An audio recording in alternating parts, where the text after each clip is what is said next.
Ammar Kahf is the executive director over at the Omran Centre for Strategic Studies. He joins us from Istanbul. Ammar, good to have you on the show.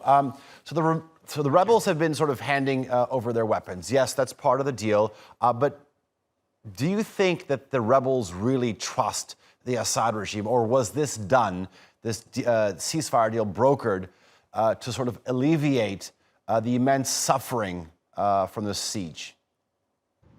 Well, thank you very much for shedding the light on this important development in Daraa. This was a Russian-crafted agreement back in 2018 that aimed at minimizing the displacement of original inhabitants of Daraa, so that Iranian forces would not replace those residents. And so what's happening today is that after the presidential election in Damascus, these cities have refused to allow ballot boxes to come in, and so this is a retaliation of this is no more a vacuum of the security forces, and so the regime escalated right after the elections and tried to basically dismantle this Russian brokered agreement.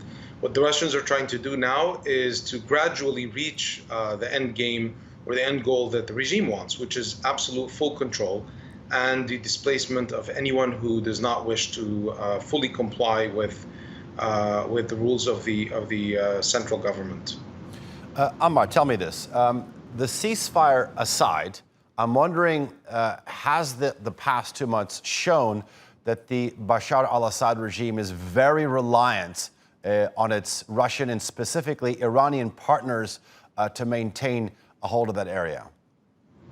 Well, Bashar al-Assad has been relying on attack back and forth, trying to manipulate and exploit both the Russians and the Iranians to bring the Iranians in as a threat to the Russians, and then the Russians would come in and broker a deal in that sense. So Bashar al-Assad has proven himself to be a non-reliant partner, someone who would not comply with the deals even by the Russians that have been trying to push a deal to de-escalate, to end this firing and the shelling of civilian. I mean, this is amazing how compliant and how the world is allowing basically the bombing of civilian neighborhoods in exchange for a deal.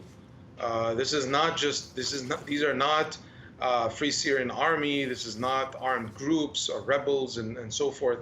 Those are residents that have personal weapons with them and have been allowed to do so with a Russian deal since 2018. So the regime has been holding those residents hostage and their families in exchange for a full compliance and basically evacuation of anyone who does not wish to remain in the region with the new rules on the ground, which is the end of this brokered agreement. Ammar, pleasure having you on. I do appreciate your analysis. Ammar Kahf from the Omran Centre for Strategic Studies. Thank you.